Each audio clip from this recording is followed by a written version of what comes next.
Tu le fais pour toi, tu le fais pour aider les autres, ça sert à rien de se cramer, quoi. Il était hors de question pour moi de pas m'occuper de ma fille, donc évidemment, même si je rentrais à 3h du matin, à 7h, j'étais debout. Ce rythme-là m'a clairement poussée à bout nerveusement. Elle a mis sa famille avant son entreprise et qu'elle a quand même réussi à faire de la croissance. Dans nos croyances, pour arriver à ces niveaux-là, il faudrait avoir tel diplôme ou telle éducation ou tel cadre de vie, ou etc., etc.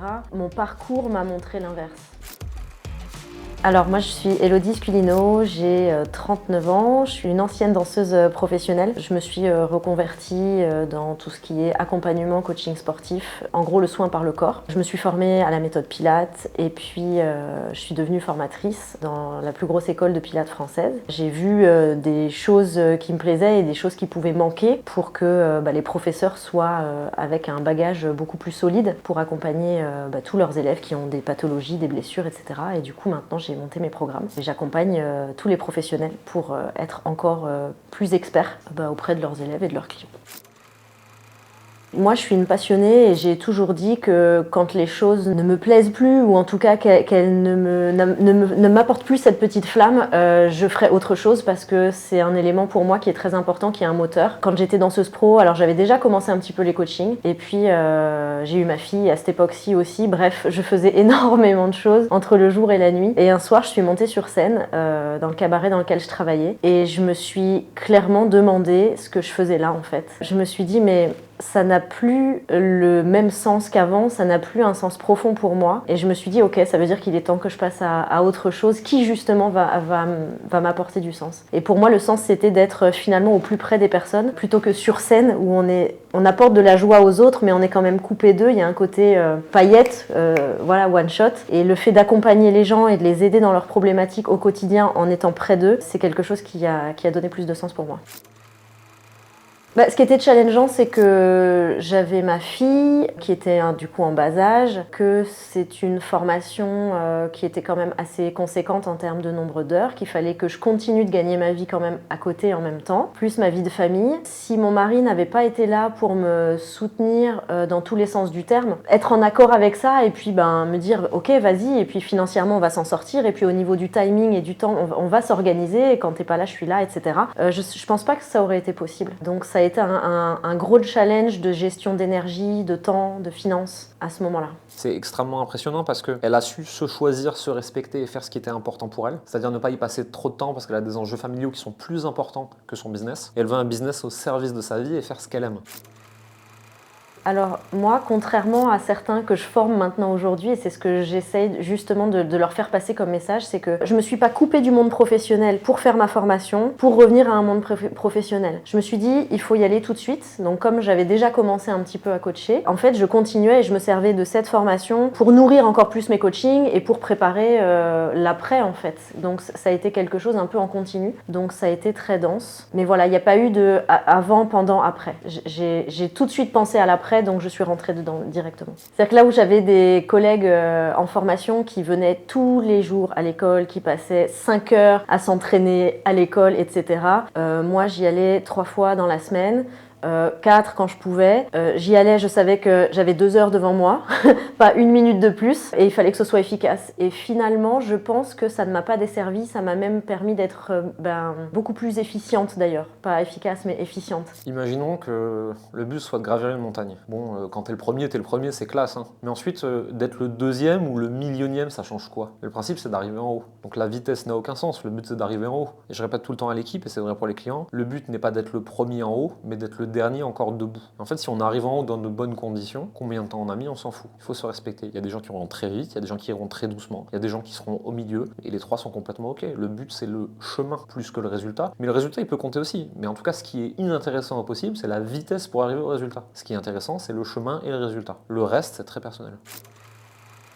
Comme j'avais déjà commencé des coachings avant, j'étais confortable avec ça. En fait, ce que j'apprenais me permettait de peaufiner ce que j'avais déjà fait comme recherche personnelle, etc. J'ai toujours eu des clients avec une pathologie, une douleur, une blessure, quelque chose. Et moi, je suis toujours très curieuse et mon focus, c'est comment je peux aider cette personne. Donc, la personne me signifiait une problématique. J'allais chercher, j'allais dans mes bouquins d'anatomie, je regardais comment son corps fonctionnait, je discutais avec elle. Et si tu fais tel mouvement comme ci, comme ça, est-ce que ça te fait du bien? Est-ce que ça empire, etc. Et en fait j'ai toujours avancé comme ça et la formation est venue asseoir ce que j'avais déjà un peu trouvé par moi-même et à rajouter des pierres à mon édifice finalement. Elle a des difficultés face à la technique, elle aime pas ça, elle la fuit un peu, mais elle a quand même appliqué depuis le début nos conseils fondamentaux, et mine de rien, depuis le moment où elle a démarré chez nous, je pense qu'elle a x2 ou x3 son chiffre d'affaires annuel, alors qu'elle applique probablement que 20% de nos méthodes. Ce qui s'est passé, c'est que j'ai cessé ma collaboration en tant que formatrice dans cette fameuse grande école de Pilates. Voilà, on n'était plus alignés, donc j'ai pris cette décision. Et j'étais toujours en lien avec des professionnels, avec des profs qui appréciaient énormément mon enseignement, etc. Donc voilà, la période Covid est aussi passée par là. Donc bref, j'ai continué de travailler avec toutes ces personnes et je me suis dit, j'ai quelque chose à faire, j'ai des choses en plus à partager et à ajouter et ces gens-là viennent me chercher pour ça. Donc il n'y a pas de raison que je le garde juste pour moi et ces quelques personnes. Donc je me suis dit, il faut que je me structure, il faut que je monte quelque chose de plus gros pour plus de monde. Et puis je me suis trouvée tout simplement face à mes limites parce que moi, j'ai appris à mes dépens voilà, le marketing, la communication, un peu instinctivement. Et à ce niveau-là et pour le projet que j'avais, il me fallait des professionnels pour me dire, ok, ça marche comme ça, là tu peux aller par là, ça c'est pas une bonne idée, là tu vas gagner du temps si tu le fais de cette façon, etc.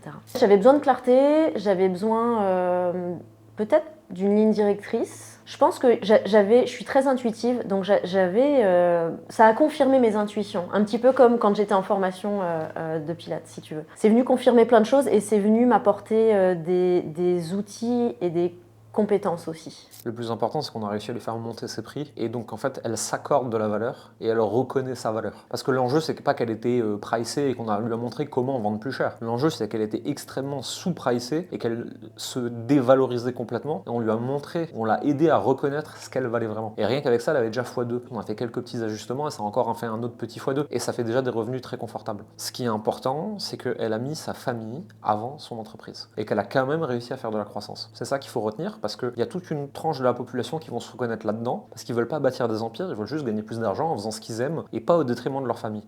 Ils peuvent prendre exemple sur elle.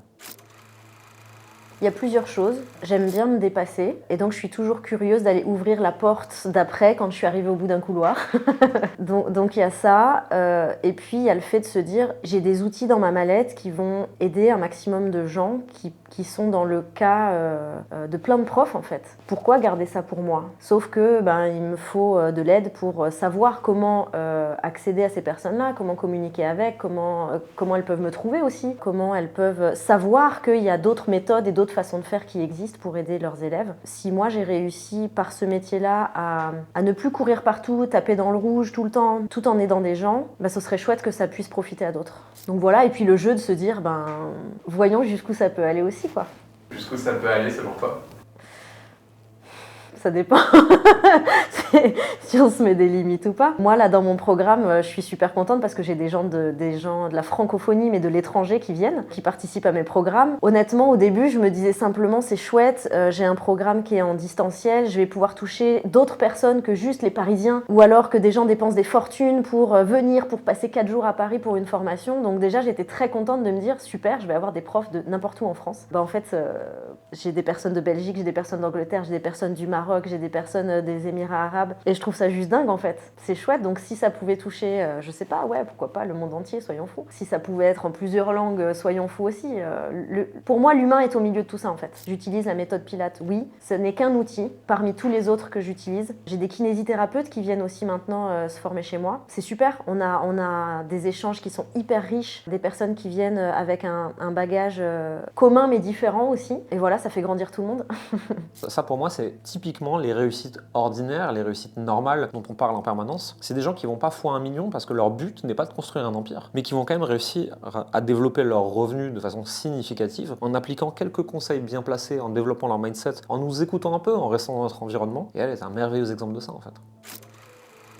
Ça a tout changé pour moi. Ça a tout changé parce que À l'origine, j'étais danseuse, je donnais des heures de coaching et encore une fois, j'ai eu ma fille. Je passais j'allais dire jour et nuit, semaine et week-end à travailler. Soit j'étais sur scène, soit j'étais en coaching. Il était hors de question pour moi de ne pas m'occuper de ma fille. Donc évidemment, même si je rentrais à 3h du matin, à 7h, j'étais debout pour m'en occuper. Et en fait, ce rythme-là m'a clairement poussée à bout nerveusement. J'ai eu des soucis de santé qui nous ont fait peur. Je dis nous parce que j'ai mis du coup ma famille dans l'inquiétude aussi avec ça. J'ai eu des problèmes neurologiques et en fait, c'était trop quoi. C'était trop, mais en même temps, j'ai un caractère à y aller. J'aime les choses, je suis curieuse, j'avance, je fais plein de trucs. Heureusement que j'ai eu ces stops-là de la vie qui m'ont dit « Attends, il y a un truc qui déconne là-dedans ». Et donc tout ça a été finalement très riche et je remercie la vie de m'avoir amené ce type de mauvaise expérience parce que ça m'a obligée à modifier plein de choses, à donner moins d'heures de coaching, à réussir à faire moins mais beaucoup mieux, à être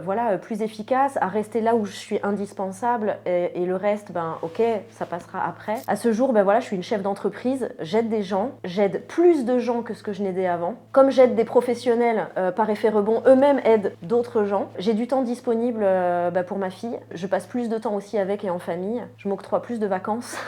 Et j'ai un chiffre d'affaires qui est plus gros. En fait, ça a tout changé pour moi. Sois moins dur avec toi. Et tu en es capable, tu peux y arriver. Parce que dans nos croyances pour arriver à ces niveaux-là, il faudrait avoir tel diplôme ou telle éducation ou tel cadre de vie ou etc. etc. Mon parcours m'a montré l'inverse. M'a montré qu'en fait, non, en fait, c'est tout à fait possible et accessible. Il suffit d'être accompagné aussi par les bonnes personnes. Ça, c'est super important, clairement. D'ailleurs, Jérémy qui me le dit souvent, c'est ok, tu as un contexte de vie qui fait que ça va à 100 à l'heure, il y a plein de choses. Ok, tu iras peut-être moins vite que d'autres, mais en vrai, on s'en fout. On s'en fout. Non, il n'y a pas de médaille, y a quoi au bout, mis à part tu le fais pour toi, tu le fais pour aider les autres, ça sert à rien de se cramer quoi. Donc ouais, je pense qu'il faut y croire et puis pas être trop dur avec soi, c'est bien, parce que finalement on se ferme ses propres portes, ça c'est ce que j'ai appris.